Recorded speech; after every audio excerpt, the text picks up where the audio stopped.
right, you lovely people, welcome to the channel. What do we have here today? Well, apparently it's official, right?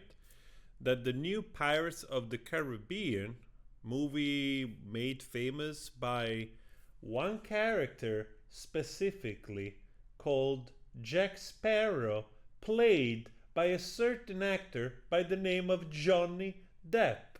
So, after the whole shebang and the trial and the truth coming out and all that we know, obviously a long time has passed since the last iteration, the last Pirates of the Caribbean, and whatever, all that happened to Johnny Depp obviously did not happen at all. The relationship with Disney and Warner Brothers, as we know by now. But after this trial, the truth coming out, and seeing the ex-wife basically coming forward, coming across as what she is, right? You would think that Disney, maybe Warner Brother, will try to redeem themselves and perhaps wait a little, figuring out some ways of reapproaching Johnny Depp, because obviously the man, in that moment of anger on the stand, made it clear with an exaggeration, metaphorical exaggeration, right? Metaphor, that he will not touch Disney, not even with the 1 million alpacas and $300 million.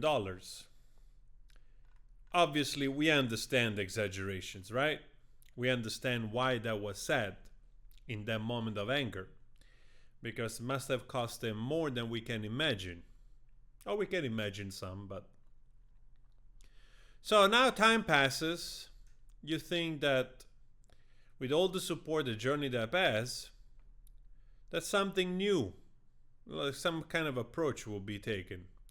Instead, they go ahead and we get this news that basically the producer, Jerry Bruckheimer, which produced also the other Pirates of the Caribbean, stated that these movies will be a reboot. Alright, let's see what it says here. The legendary producer said in a recent interview with comicbook.com that they're working on a Pirates of the Caribbean sequel as well as Top Gun 3, but noted that the latter is going to take longer to develop since it involves coordinating schedule with several A-list actors such as Tom Cruise, Miles Teller, and Glenn Powell. I honestly don't know what they're going to do in the Top Gun 3. You don't know how they come together. You just don't know.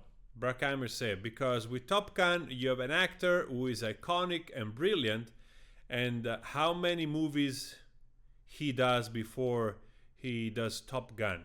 I can tell you, but we're going to reboot Pirates so that it's easier to put together because you don't have to wait for certain actors. Man, this is such a dumb statement.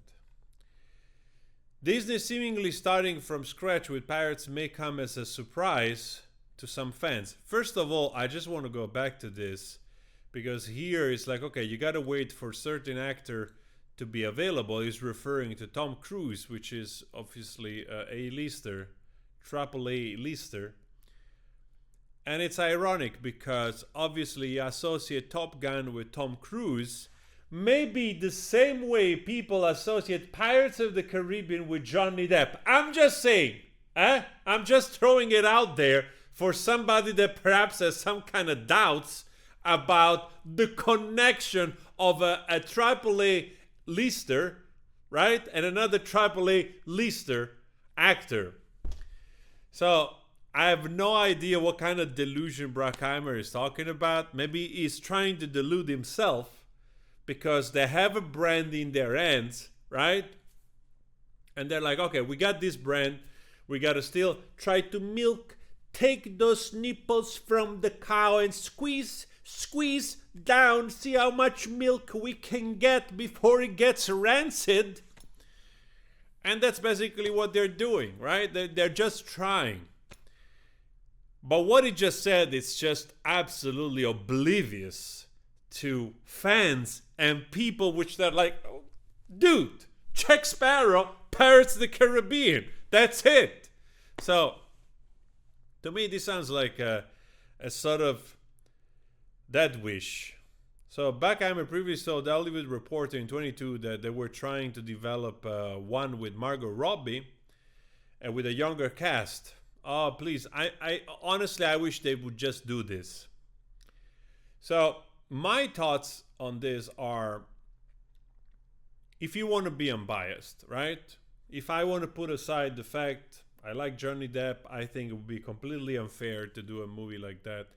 Obviously, if they own the brand, they can do whatever they want with it. So if they want to reboot it, well, reboot it. And in order to succeed,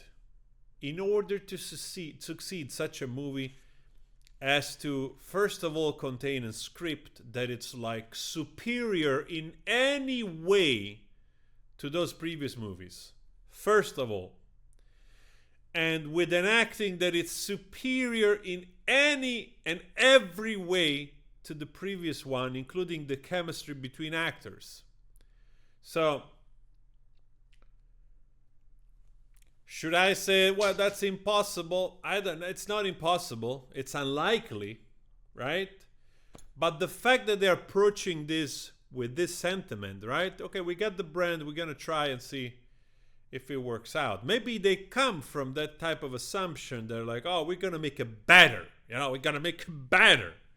The same way he's being deluding himself, talking about not even mentioning the impact that Johnny Depp had on this movie. But again, this, to conclude this video, is the clear sign of companies being out of touch with what they're doing. Disney's been doing flops after flops, has destroyed an incredible beloved franchise, Star Wars. They're just churning out crap that nobody wants. Marvel is doing the same. Sorry. Marvel is doing the same thing. Just churning out series and whatever fringes other superhero that nobody wants to see, or maybe people wants to see, but then when they see it, they're like, oh, for crying out loud, can you please stop puking this woke agenda on me? Can I just watch a nice movie? So this is where we at. Flop after flop after flop. They're losing money.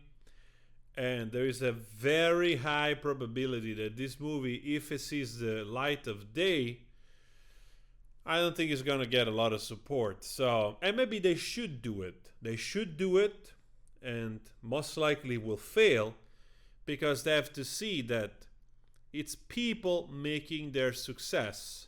And if you're totally not listening to people, then fuck you.